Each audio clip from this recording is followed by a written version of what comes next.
tun a farkon duniya har zuwa tsakiya har zuwa a yanzu nan babu inda ɗan adam ya ga mugunta kamar muguntar da aka yi wa mutum sakamakon addini.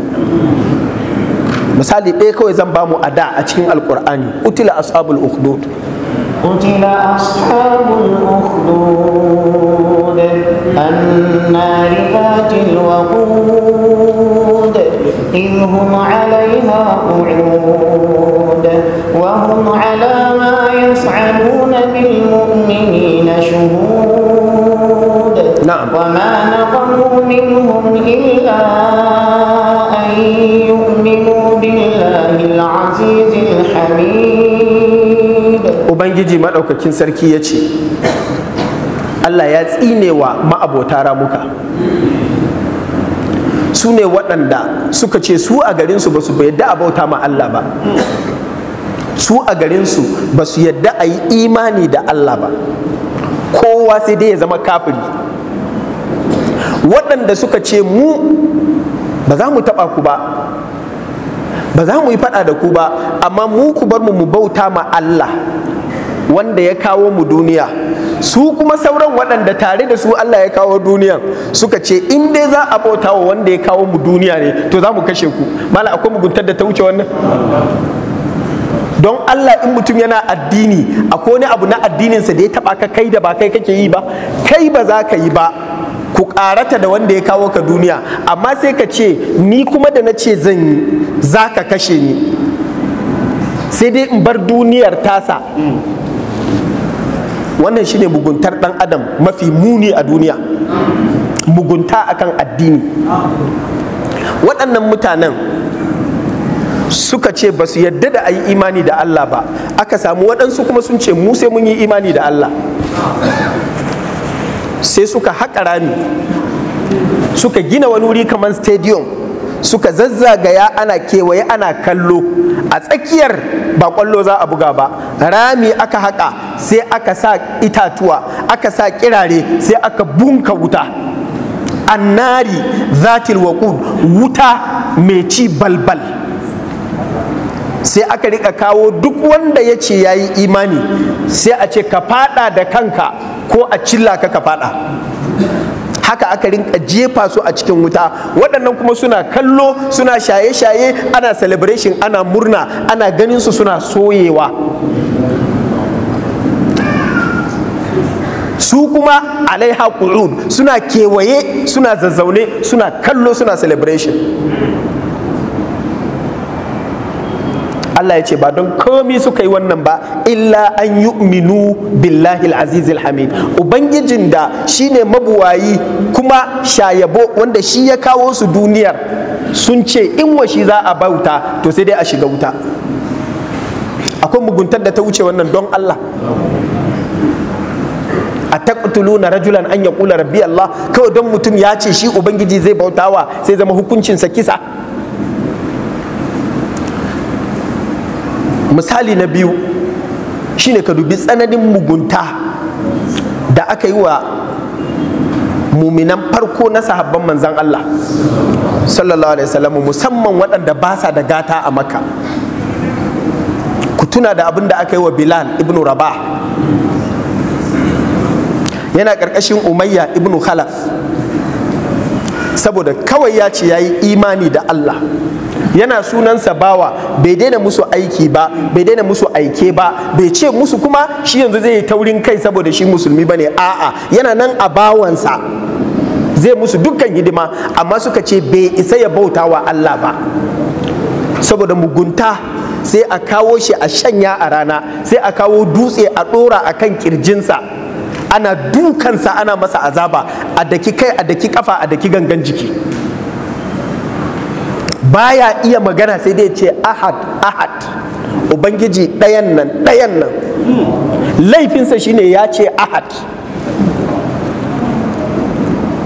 Sai da Abubakar radiyallahu anhu ya sa kuɗi ya saye shi, aka ninninka farashinsa, shi kuma abubakar din bai yi haka don yana son komi ba, wa ma li ahadin indahu min ni'matin tujza, ba don wani abu yayi masa haka ba kawai illa ibtigha a wajhi rabbihil a'la, kawai don ya samu lada a wurin Allah. Amma ka dubi bambanci tsakanin muguntar da alherin.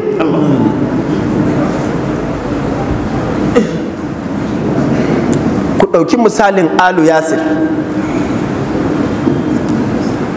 wani famili ne mai rauni wanda suka bar garinsu daga Yaman, sun zo neman ɗan uwansu, suka zo suka zauna a Makka har Annabi sallallahu alaihi ya bayyana. Yasir da matarsa Sumayya da ɗansu Ammar ba su yi wa kowa komi ba, sun ce sun yi imani da manzan Allah sallallahu alaihi wasallama.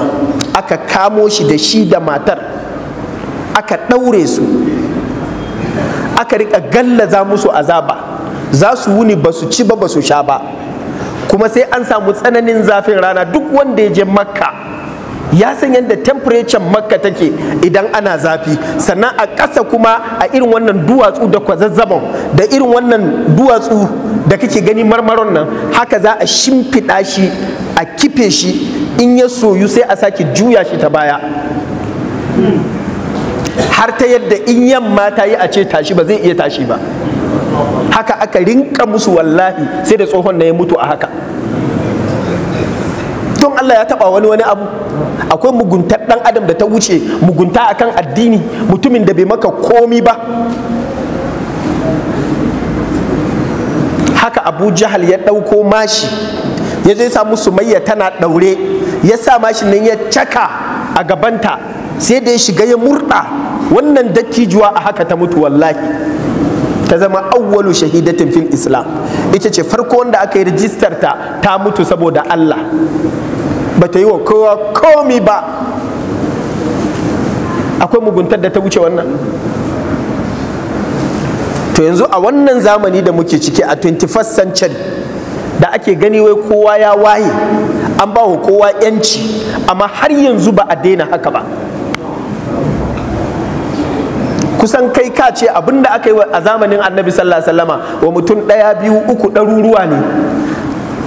Amma yanzu al'ummar Rohingya da suke Myanmar mutum miliyan 1.400,000, kusan miliyan 1.5. Amma babu abin da ba a musu, daga kisa zuwa zub da jini, zuwa kowace irin tozartawa, zuwa kowace irin mugunta. Amma duniya tana kallo. Al'umman musulmi na Uyghur da suke China, wanda su kuma sun kai miliyan 12 a yankin Xinjiang, har a yau din nan da nake magana, kasashen duniya sai dai su rika ce sun yi Allah wadarai. Amma waɗannan mutane gaba ɗayansu, ƙasar China tun daga 2017, wannan tsinannen shugaban na yanzu ya ce ba wani addini a China sai Chinese. Duk wanda ba zai addinin gargajiya na China ba to ya haramta kowane addini, amma bai kama Kiristoci ba, bai kama Yahudu ba, kuma akwai su a China, sai musulmi kadai. Waɗannan musulmin miliyoyi ana musu wani irin kisan kare dangi wanda a duniya ba na tsammani a yanzu akwai waɗanda suke ganin persecution da genocide irin waɗannan mutanen. Kuma wallahi abin da ake yin musu, kai ka ce ba al'umman musulmi ne mai ɗan adam sama da biliyan 2 a duniya ba suke gani. Gafata malam, China ta ce saboda abin da ake a irhabi na duniya, ita ba za ta bari ya shigo ba, don haka kafin ya shigo bari ta tsare. Hanyar da za ta tsare shi ne kowane mutum da ya balaga, wai an buɗe wani abu wai